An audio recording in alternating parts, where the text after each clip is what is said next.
Today we are going to discuss about syllabus of class 10th mathematics season 2020 and 21। आप लोगों को पता है कि आपका न्यू सिलेबस आ गया है।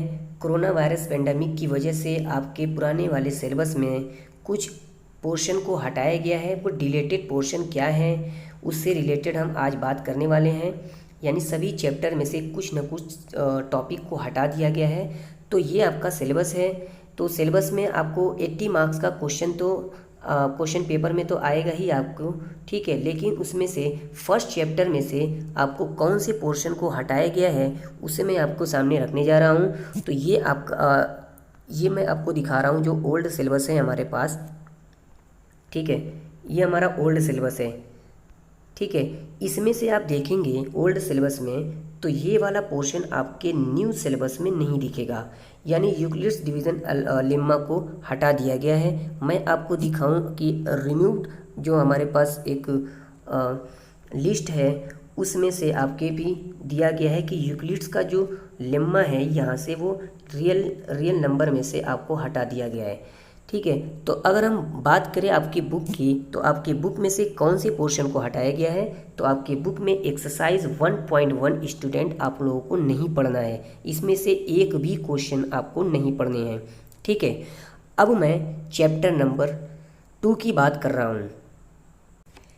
चैप्टर नंबर 2 में आपका statement and simple problem on division algorithm for polynomial with real coefficient, यानी आपके ये वाले पोर्शन आपके न्यू सिलेबस से हटा दिया गया है, ठीक है। तो मैं आपको न्यू सिलेबस में ये चीज़ दिखा दे रहा हूँ, वो चीज़ आपकी यहाँ पे नहीं दिख रही है।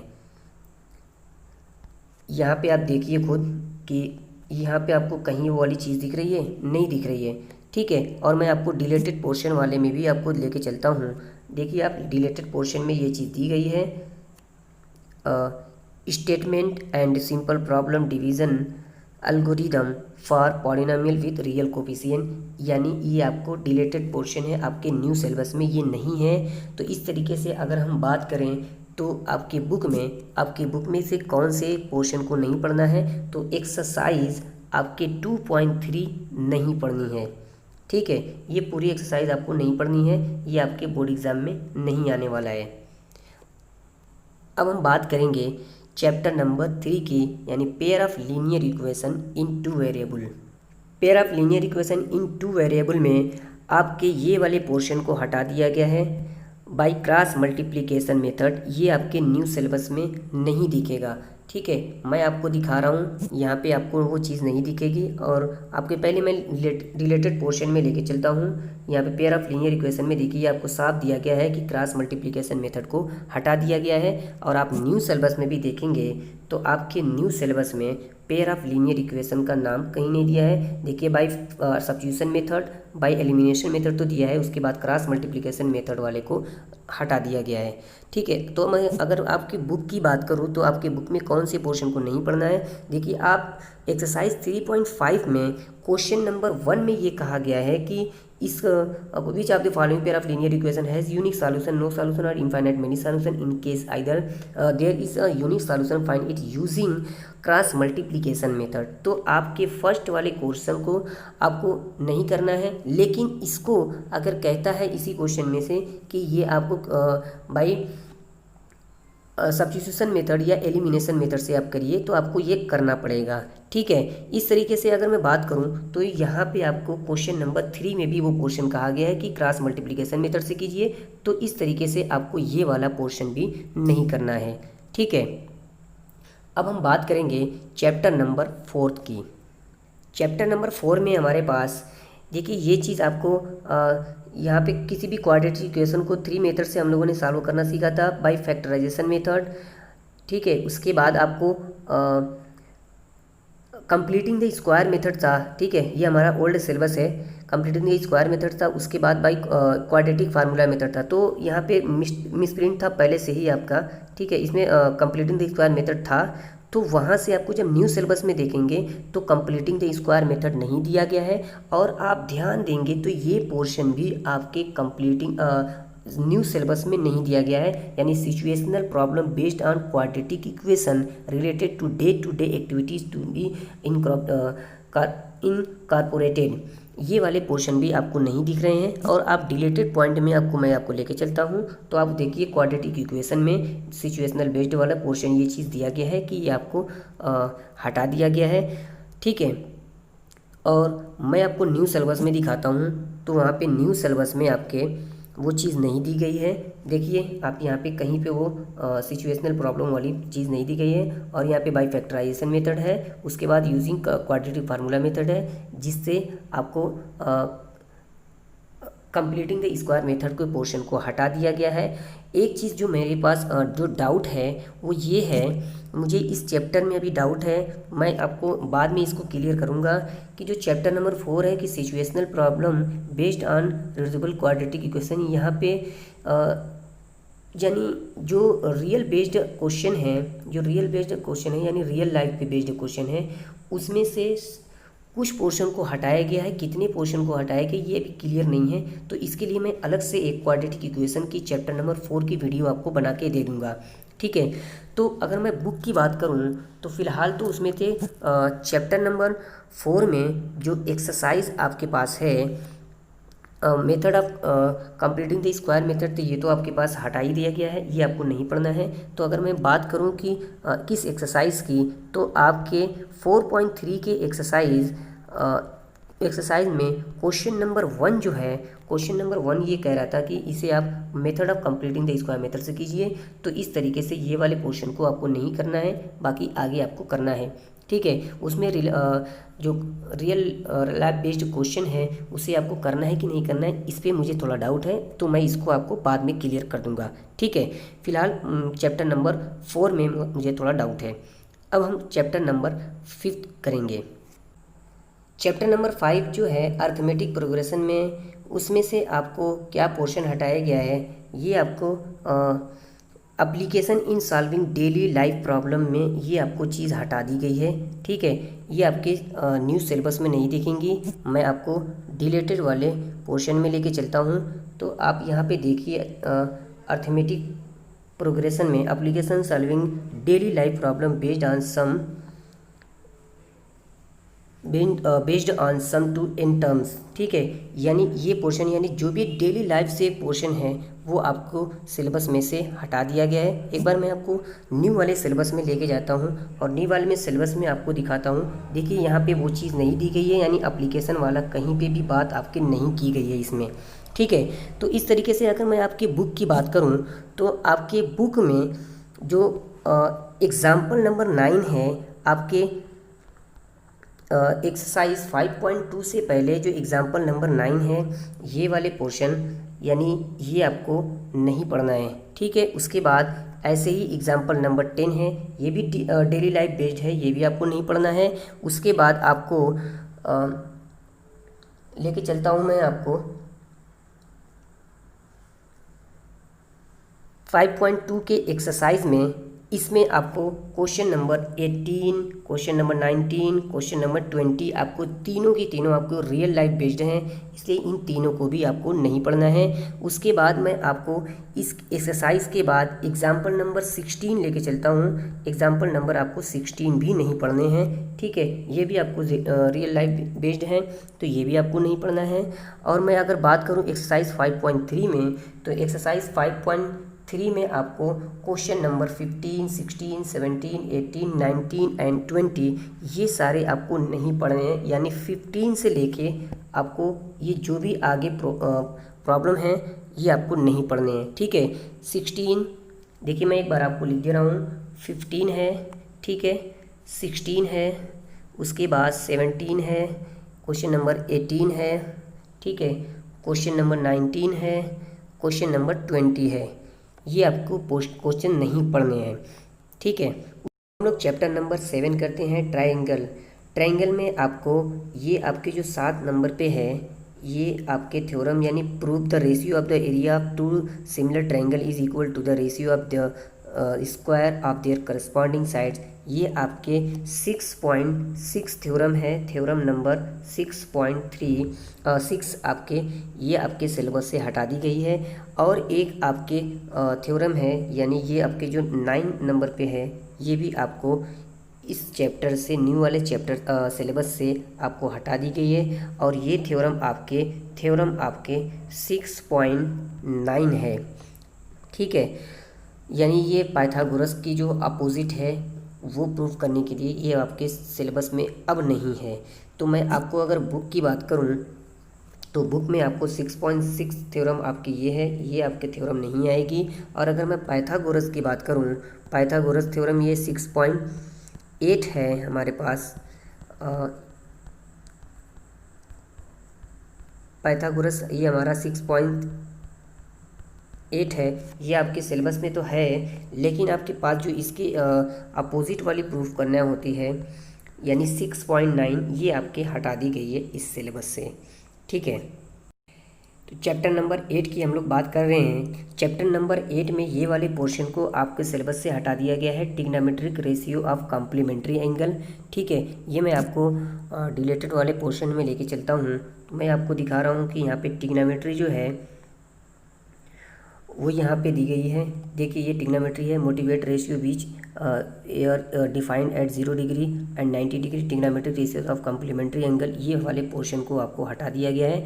तो ये आपके क्वेश्चन कहाँ मिलेंगे, मैं आपके बुक में दिखा रहा हूँ। तो आपके बुक में जो क्वेश्चन है यहाँ पे ट्रिग्नोमेट्रिक रेशियोज ऑफ कॉम्प्लीमेंट्री, ये वाले पोर्शन को काट दिया गया है। या और आगे लेके चलूँ आपको, यानी ये पोर्शन यानी 8.3 की एक्सरसाइज है, इसमें ये वाली चीज़ें हैं ना, जो ये सारी चीज़ें वो आपको नहीं पढ़ना है। यानी 90 माइनस ए यानी 90 माइनस प्लस ए, ये वाले पोर्शन को आपको नहीं पढ़ना है। तो इस तरीके से आपके पूरी एक्सरसाइज यानी 8.3 आप क्रॉस कर दीजिए, 8.3 आपको नहीं पढ़ना है, ठीक है। अब हम लोग चैप्टर नंबर 9 देखेंगे। चैप्टर नंबर 9 में आपका हाइट एंड डिस्टेंस है, ठीक है। हाइट एंड डिस्टेंस में नो डिलेशन है, यानी आपके कोई पोर्शन को डिलीट नहीं किया गया है। Height and distance chapter number 9 से आपके कोई भी टॉपिक को डिलीट नहीं किया गया है, यानी आपकी एक ही एक्सरसाइज थी, वो भी आपको पूरी की पूरी एक्सरसाइज आपको सॉल्व करनी ही करनी है, ठीक है। उसमें से आपको कोई पोर्शन को नहीं हटाना है। इस तरीके से अब हम लोग क्वेश्चन चैप्टर नंबर 10 देखेंगे। चैप्टर नंबर 10 यानी सर्कल में भी आपको कोई भी चीज़ डिलीट नहीं की गई है। मैं आपको डिलीट वाले पोर्शन में लेके चलता हूँ। तो यहाँ पे आप देखिए सर्कल वाले चैप्टर, तो इसमें से कोई भी पोर्शन को डिलीट नहीं किया गया है, यानी सर्कल की कोई भी क्वेश्चन या एक्सरसाइज हटाई नहीं गई है। ये आपको पूरे के पूरे पढ़ने हैं। अब हम चलेंगे चैप्टर नंबर 11 में। चैप्टर नंबर 11 जो है हमारा वो कंस्ट्रक्शन है। कंस्ट्रक्शन में से ये आपका पोर्शन को हटा दिया गया है, ये आपके पोर्शन को हटा दिया गया है, यानी construction of a triangle similar to a given triangle, ठीक है। मैं आपको डिलीट वाले पोर्शन में आपको लेके चलता हूँ, जहाँ पे आपका कंस्ट्रक्शन है। देख लीजिए आप, यहाँ पे दिया गया है construction of a triangle similar to a given triangle, ठीक है। इस तरीके से मैं अगर आपके न्यू सिलेबस में भी आपको दिखाऊं तो आपके जो कंस्ट्रक्शन वाला पोर्शन है उसमें से आपको ये चीज़ हटा दी गई है। आप देख सकते हैं यहाँ पे वो तीसरा वाला पॉइंट नहीं दिया गया है, ठीक है। अब हम बात करें आपकी बुक की, तो आपकी बुक में कौन से क्वेश्चन को पढ़ना है मैं वो आपको बता रहा हूँ। तो वो क्वेश्चन है आपको एक्सरसाइज 11.1 का जो फर्स्ट क्वेश्चन है, उसमें देखिए 11.1 में आपके ये जो एग्ज़ाम्पल दिया हुआ है, ये वाले एग्ज़ाम्पल आपको नहीं करना है, ठीक है। उसके बाद आपको ये वाला भी एग्ज़ाम्पल नहीं करना है। जो नेक्स्ट एग्ज़ाम्पल है ये वाला भी एग्ज़ाम्पल आपको नहीं करना है, ठीक है। उसका ये वाला भी एग्ज़ाम्पल आपको नहीं करना है। एग्ज़ाम्पल नंबर 1 वो आपकी थ्योरम थी, जो आपको मैंने ऊपर बताया था 11.2 की है ना, कंस्ट्रक्शन, ये वाली आपकी थ्योरम है। तो एग्ज़ाम्पल 1 और एग्ज़ाम्पल 2 ये भी आपको नहीं करना है। एग्ज़ाम्पल 1 और एग्ज़ाम्पल 2 भी आपको नहीं करना है, और जो ऊपर थ्योरम थी वो भी आपको नहीं करना है। तो 11.1 एक्सरसाइज में जो आपका फर्स्ट क्वेश्चन है, सिर्फ आपको यही करना है, ये आपको करना है। बाकी इसके बाद का जो क्वेश्चन नंबर 2 है, 3 है, 4 है, 5 है, ये आपके पूरे के पूरे पोर्शन को आप डिलीट कर दीजिए, ये आपको नहीं पढ़ना है, ठीक है। इसके बाद की एक्सरसाइज आपको पढ़ना है, ठीक है। तो ये था आपका चैप्टर नंबर 11 कंस्ट्रक्शन। अब आपको चैप्टर नंबर 12 की तरफ लेके चलते हैं। Chapter number 12 surface area related to circle, chapter number 12 area related to circle, इसमें से देखिए आपको ये पोर्शन सिर्फ आपको 120 डिग्री आपके न्यू सिलेबस में नहीं दिखेगा। ठीक है, मैं आपको दिखाता हूँ आपके रिलेटेड वाले पोर्शन में आपका सिलेबस था यहाँ पे area related to circle problem on central on 120 degree angle, ये वाले पोर्शन को आपको नहीं करना है। यानी जिस भी क्वेश्चन में 120 डिग्री का एंगल दिखेगा वो आपको नहीं करना है। अगर मैं आपकी बुक की बात करूं तो सिर्फ आपके मैंने देखा है कि एग्जाम्पल नंबर 3 ही एक क्वेश्चन है जिसमें 120 डिग्री दिख रहा है, और भी क्वेश्चन हो सकते हैं। ठीक है, अगर 120 डिग्री दिखता है तो आप उस क्वेश्चन को छोड़ दीजिए। उस क्वेश्चन में एरिया रिलेटेड टू सर्कल में उस क्वेश्चन को आपको नहीं करना है, आपके सिलेबस से हटा दिया गया है। ये आपका चैप्टर नंबर 12 था। अब हम बात करेंगे चैप्टर नंबर 13 की। चैप्टर नंबर 13 यानी सरफेस एरिया एंड वॉल्यूम, इसमें आपको फ्रस्टम ऑफ अ कोन ये आपके न्यू सिलेबस में नहीं दिखेगा। ठीक है, मैं आपको एक बार इसमें लेके आ रहा हूँ। देखिए आपको यहाँ पे लिखा हुआ है कि फ्रस्टम ऑफ ए कोन, ये आपको डिलीट कर दिया गया है। अगर आप न्यू सिलेबस में इसको देखना चाहें तो ये आपके न्यू सिलेबस में नहीं दिखेगा। आप खुद यहाँ पे चेक कर लीजिए, इसके बाद आपको फ्रस्टम वाली बात नहीं कही गई है। इस तरीके से अगर हम बात करें आपके बुक की तो आपके बुक में जो ये फ्रस्टम वाला पोर्शन है इसके बाद आपको नहीं करना है। यानी अगर मैं बात करूँ 13.4 एक्सरसाइज आपकी पूरी की पूरी आपको हटा दी गई है, और इस पे बेस्ड अगर आपको एग्जाम्पल देखने को मिल जाएगा आपको क्वेश्चन नंबर 12 ये आपको नहीं करना है। इस तरीके से आपको और भी क्वेश्चन मिल सकते हैं। एग्जाम्पल नंबर 13 भी आपको नहीं करना है। ठीक है, उसके बाद आपको एग्जाम्पल नंबर 14 को भी आपको नहीं करना है। इस तरीके से आप यहाँ पे एक्सरसाइज 13.4 भी आप पूरी की पूरी डिलीट कर दीजिए। आपको एक भी क्वेश्चन इसमें से भी नहीं करना है। ठीक है, अब हम लोग चैप्टर नंबर 14 यानी स्टैटिक्स जो है उसको देखेंगे। बात करें अगर हम स्टैटिक्स की यानी चैप्टर नंबर 14 की, तो step deviation method for finding the mean, ये पोर्शन और कम्युलेटिव फ्रीक्वेंसी वाला पोर्शन भी आपको हटा दिया गया है। ठीक है, ये आपके सिलेबस में नहीं होगा। यानी आपके स्टैटिक्स में जो भी आपके ग्राफ पे बेस्ड क्वेश्चन होंगे वो आपको क्वेश्चन को टच ही नहीं करना है। और मैं अगर बात करूँ आपकी बुक की, ठीक है, तो आपके बुक में यहाँ पे आपको स्टेप डेविएशन वाला दिख रहा है पोर्शन, तो इसमें स्टेप डेविएशन मेथड से आपको कोई भी क्वेश्चन नहीं करना है। और अगर मैं इसमें बात करूँ आपकी एग्जाम्पल नंबर 7 है, आपको एग्जाम्पल नंबर 7 आपको टच नहीं करना है। आप नोट कर लीजिए, एग्जाम्पल नंबर 7 आपको नहीं करना है। यहाँ पे एग्जाम्पल नंबर 7 आपको देखने को मिलेगा। और भी एक्सरसाइज मैं आपको दिखा रहा हूँ। ठीक है, पहले तो आप एग्जाम्पल नंबर 7 देखते हैं।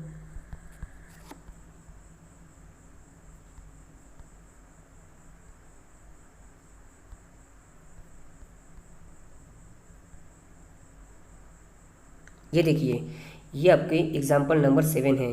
तो ये वाला एक्सरसाइज क्वेश्चन भी आपको नहीं करना है। या हम ये भी कह सकते हैं कि लेस देन ऊंचाई और ग्रेटर देन ऊंचाई वाला जो क्वेश्चन है, लेस देन या मोर देन वाला, वो आपके पोर्शन का क्वेश्चन नहीं करना है। ठीक है, और अगर मैं एक्सरसाइज की बात करूँ, एक्सरसाइज 14.3 में आपके 14.3 का आपको क्वेश्चन नंबर 3 ये आपका देख लीजिए। आपका ये बिलो वाला या लेस देन ऊंची और ग्रेटर देन ऊंची ये वाला भी आपको नहीं करना है, क्वेश्चन नंबर 3 भी। और अगर मैं क्वेश्चन 14.4 की बात करूं तो 14.4 आपके जो एक्सरसाइज है वो सभी की सभी आपको ये ग्राफ वाली है। यानी आपको ये इसमें बताना है कि ग्रेटर देन ऊंचाई या लेस देन ऊंचाई वाला ही आपको, देखिए यहाँ पे लेस देन और ये टाइप का फर्स्ट क्वेश्चन में है, इसमें भी आपको दिख जाएगा। ये वाला भी क्वेश्चन नहीं करना है, ये फर्स्ट क्वेश्चन भी नहीं करना है आपको। यानी ये पूरी की पूरी एक्सरसाइज ही आपको नहीं करना है 14.4 में। एक बार और बता रहा हूँ, एक्सरसाइज आपके चैप्टर नंबर 14 जो है स्टैटिक्स में, उसमें स्टेप डेविएशन मेथड से रिलेटेड जो भी क्वेश्चन होंगे उसको नहीं करना है। मोर देन या लेस देन ओजी वाला भी क्वेश्चन आपको नहीं करना है। एग्जाम्पल नंबर 7 आपको नहीं करना है। 14.3 में क्वेश्चन नंबर 3 आपको नहीं करना है। 14.4 में 14.4 की पूरी एक्सरसाइज ही आपको नहीं करने हैं, ठीक है। इस तरीके से अगर आप मैं प्रोबेबिलिटी की बात करूं तो प्रोबेबिलिटी में आपको कोई भी पोर्शन को हटाया नहीं गया है। अगर मैं डिलीटेड पोर्शन में देखता हूं तो वहां पे लिखा गया है कि नो डिलीशन, ठीक है। तो इस तरीके से ये आपको क्लास 10th का सिलेबस है। आपको कहीं पे भी डाउट होगा तो आप ज़रूर कमेंट कीजिएगा। चैप्टर नंबर 4 में थोड़ा डाउट है, उसको मैं आपको बाद में बता दूंगा जैसे ही मुझे क्लियर होगा, क्योंकि मैं गलत न्यूज़ नहीं देना चाहता आपको, ठीक है। Okay, thank you. और अगर आपको वीडियो पसंद आई हो, अच्छा लगा हो, तो आप ज़रूर लाइक कीजिए, शेयर कीजिए और सब्सक्राइब भी ज़रूर कीजिएगा। Okay, thank you.